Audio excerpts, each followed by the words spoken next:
Hey everybody, welcome to Jimmy's Cocina. This week we're making Abondigas, Mexican meatball soup. For this you're going to need a 10-quart stock pot. As far as meats, we're doing a beef chuck short rib just for flavoring, and then 80-20 ground beef, which we're going to roll up in meatballs with some rice. Just regular white rice is fine. You will also need a couple of chayotes, some Mexican squash.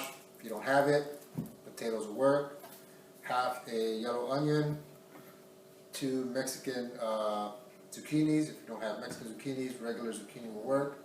A few carrots and some tomato sauce. This is a 8-ounce. You could do tomatoes, whole tomatoes, stewed tomatoes in there if you like it a little bit chunkier. But I'm going to fill my stock pot with some water and put the short ribs in to start boiling, and then I'll come back and we'll start making the meatballs. Hey everybody, so I have put the water and the short ribs in here. I've cut up about a little bit less than half of an onion, threw it in there. I'm going to throw some salt in the water. It's about a little bit under a tablespoon, maybe a little bit over a teaspoon, and some black pepper. Set that, bring it up to a boil, and then while that's boiling, I will start to make the Abondigas. So got a bowl here, 80-20. This is about a little bit over 1.5 pounds of 80-20 ground beef. You can also do ground turkey, but that's blasphemy, so I wouldn't recommend it. Throw in your 1/4 cup of rice. You're going to need 1 egg, which I didn't mention up front at the beginning, so you will need 1 egg. I'll put this up in the ingredients at the beginning if you've seen my videos. Crack that sucker in there. A little bit of salt.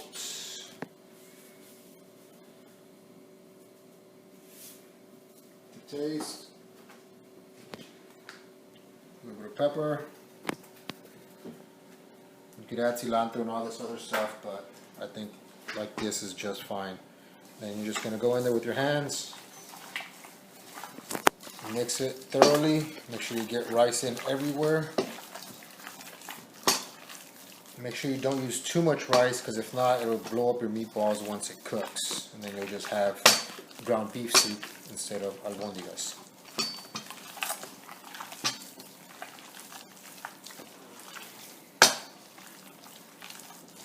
So make sure you mix it thoroughly. I usually like to leave my ground beef sitting for a little bit so it becomes room temperature, so it's not as cold and it doesn't take as long to cook once you throw them in the pot after the pot is boiling.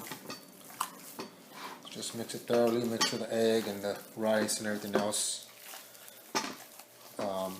gets mixed in.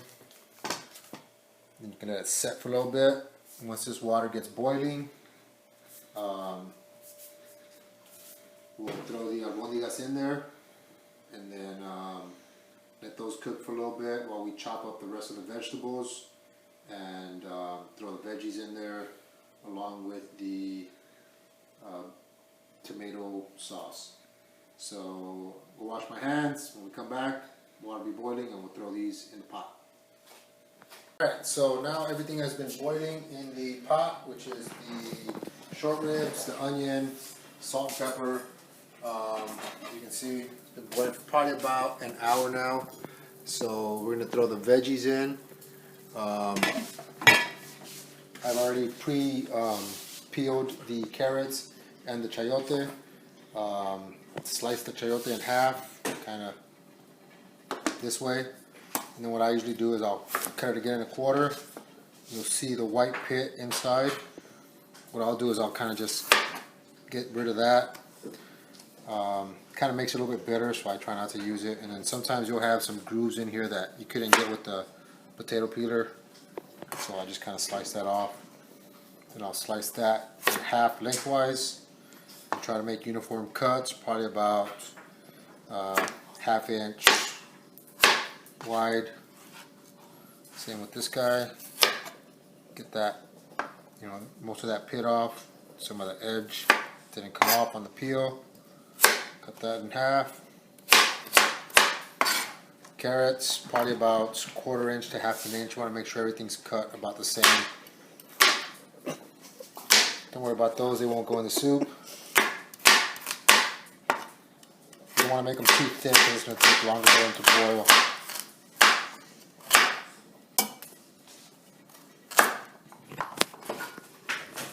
And then as far as the Mexican cabbage, we can throw those in after we throw the albondigas. I mean, not cabbage, the Mexican zucchini. We'll throw those in after we make the albondigas, because they cook very, very quickly, so don't need to go in with these veggies. These take a little bit longer.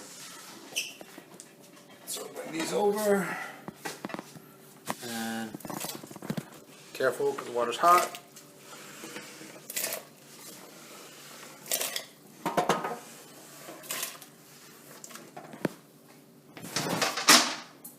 Fire back up to a medium-high heat. Cover them up. Grab that strainer right there,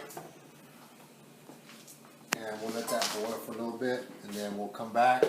Once that comes up to a boil, we'll come back and start making the albondigas and throw those in there. Probably another 20-30 minutes. And it should be good. So probably total cooking time, you're talking about maybe about 1.5 to 2 hours by the time it's all said and done. The short ribs probably won't be too tender. Those you want to probably cook ahead of time for maybe an hour prior to everything else, but because I was filming the show, it kind of took a little bit longer. So when we come back, we'll make these and throw those in the pot. So now all the veggies have been boiling for about 15 minutes now, except for the Mexican zucchini. We'll throw those in after we make the actual albondigas. So I'm going to start making these and just pop them in as I go, depending on what size you like making them. My boss, Cindy, prefers the smaller ones because she can just one bite and they're done, one hitter quitters. But that's about the size I make, like the size of a normal meatball, I guess you'd say. You can see the ratio of meat to rice isn't too much, so just throw them in there slowly and then just keep making them as you go. It probably makes about 20 meatballs, maybe, more or less. So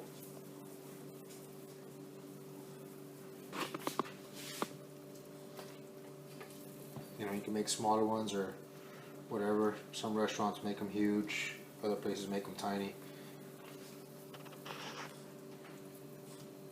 If you got too much, just take it out, throw it in there. So basically the stock is pretty much the same as my caldo de res if you've watched my other videos. Make sure you like, share, comment, and subscribe to my videos.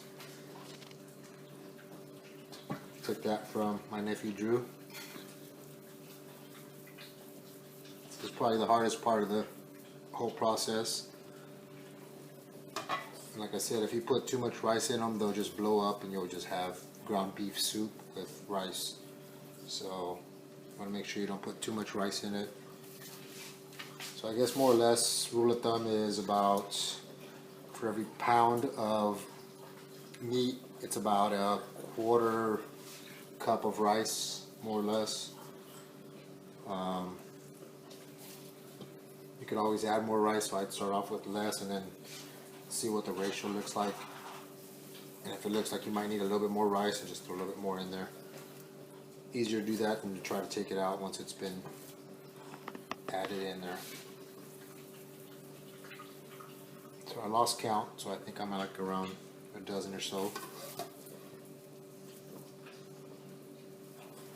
Just roll them around, kind of make a cup with your hands. And just kind of roll them around like that gently, and turn into a ball.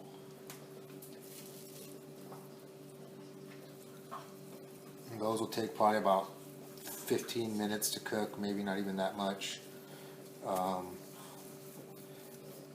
You could do without the short ribs. Just do it with the meatballs. Usually you can get a decent flavor. You can taste it once the meatball's been cooking in there for a while, the albondigas. And if it still tastes like it doesn't have much flavor, you could always do beef bouillon, or just add some beef stock with no salt added, since you already added salt. You don't want to have too much salt in it. So, almost done with these. Got a few left.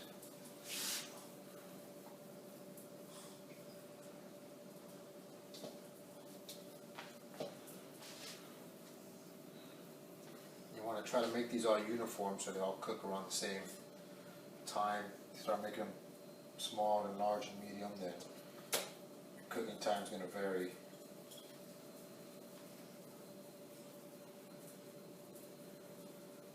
And once it cooks, you can taste it and season it again if you need be with salt and pepper. You can also add cilantro for flavor at the end once it's done cooking, just to kind of give it the aromatics and cilantro flavor.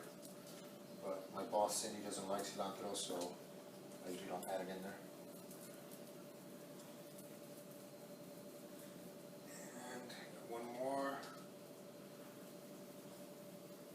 You'll start to see when they cook, they'll start to float up to the top, kind of like ravioli. Once they're cooked, they kind of you kind of see. Oh no, that's the ribs. And then what you can do is take a spoon and spoon out some of that fat, so you don't have too much fat in the soup. So you just continue to cook that. Put the lid back on in a minute. I gotta wash my hands. Probably let it cook another 15-20 minutes or so, and they should be good. You should start seeing them floating up to the top. Like I said, taste it. Make sure the seasoning's right. If you need a little bit of beef flavoring, bouillon cubes or the beef stock will work as well, or maybe just a little bit more salt and pepper sometimes will do the trick. So we'll be back in about 15-20 minutes. We'll plate up a bowl and we'll get to grubbing. Thanks.